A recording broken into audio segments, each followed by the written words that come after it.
வளர்ச்சி பாதையில் தமிழகம். பிரதமர் நரேந்திர மோடியின் புது பிளான். 2 பெரிய கம்பெனிகள் தமிழகத்தில் கப்பல் கட்டும் தொழிலில் 30,000 கோடி முதலீடு செய்ய முன்வந்துள்ளன என்று 2 நாட்களுக்கு முன்பு தமிழக அரசு பெருமையுடன் விளம்பரம் செய்திருந்தது. இது தமிழக அரசின் திட்டமல்ல, மத்திய அரசின் திட்டம்தான். மத்திய அரசு அறிவிக்கும் முன்னரே தகவல் தெரிந்தவுடன் வழக்கம் போல் ஸ்டிக்கர் ஒட்டிவிட்டது தமிழக அரசு. கடந்த 11 ஆண்டுகளாக மத்திய அரசு தமிழகத்தின் அடிப்படை கட்டமைப்புகளை மேம்படுத்த பல்வேறு வளர்ச்சி திட்டங்களை அறிவித்துள்ளது. பல திட்டங்கள் நிறைவடைந்துள்ளன.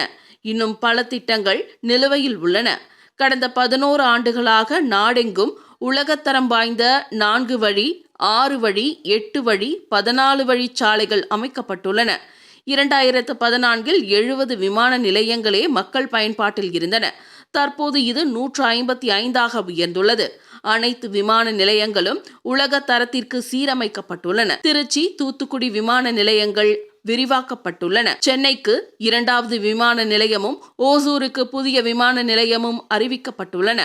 நம் நாட்டின் ஆறுகள், ஏரிகள், வாய்க்கால்கள் போன்ற உள்நாட்டு நீர்வழி தடங்களையும் 70,000 கிலோமீட்டர் நீளமான கடலோர பகுதிகளையும் சரக்கு போக்குவரத்து மற்றும் மக்கள் போக்குவரத்துக்கு பயன்படுத்த சாகர்மாலா என்ற திட்டம் தீட்டியது மத்திய அரசு. மத்திய அரசின் சாகர்மாலா திட்டத்தின் கீழ் ரூபாய் 47,000 கோடி ரூபாய் மதிப்பிலான 41 திட்டங்கள் தமிழ்நாட்டில் செயல்படுத்தப்படுகின்றன.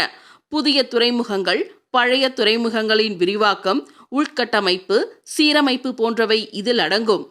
கடந்த 11 ஆண்டுகளில் மட்டும் 8,000 கோடி ரூபாய் மதிப்பிலான 25 துறைமுகம் சார்ந்த திட்டங்கள் நிறைவடைந்துள்ளன.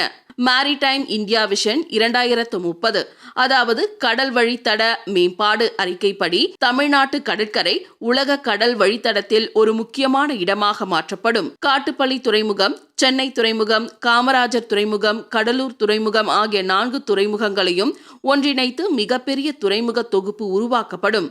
இவற்றின் திறன் தற்போது உள்ள 180 மில்லியன் டன்னில் இருந்து 300 மில்லியன் டன்னாக உயரும். புயல், சூறாவளிகளின் பாதிப்பை தடுக்க சென்னை துறைமுகத்தின் உட்கட்டமைப்பு பலப்படுத்தப்பட்டுள்ளது. தீ விபத்தை தடுக்க காமராஜர் துறைமுகத்தின் உட்கட்டமைப்பு பலப்படுத்தப்பட்டுள்ளது. துறைமுகத்தின் வேலைத்திறனை அதிகரிக்க உட்புற சாலைகளும் இணைப்பு பாலங்களும் கட்டப்பட்டுள்ளன. தூத்துக்குடி சிதம்பரனார் துறைமுகம் விரிவாக்கம் செய்யப்பட்டுள்ளது. துறைமுகத்தை இணைக்கும் சாலைகள் உலக தரத்திற்கு மேம்படுத்தப்பட்டுள்ளன. இவை அனைத்திற்கும் திட்ட மதிப்பு ரூபாய் 600 கோடி. இன்னும் பல திட்டங்கள் நிலுவையில் உள்ளன. இவை அனைத்தும் நிறைவேற்றப்பட்ட பிறகு தமிழகத்தின் கடல்சார் வாணிபம் பன்மடங்கு பெருகும். இவை அனைத்தையும் விட மிக முக்கியமான அறிவிப்பு ஒன்று இருக்கிறது. தமிழ்நாட்டில் 3 பெரிய துறைமுகங்களும் 4 சிறிய துறைமுகங்களும் உள்ளன. ஆனால் கப்பல் கட்டும் தொழில் இன்று வரை உருவாகவில்லை. தமிழகத்தில் முதல் முறையாக தூத்துக்குடியில் கப்பல் கட்டும் தொழில் துவங்கப்படும்.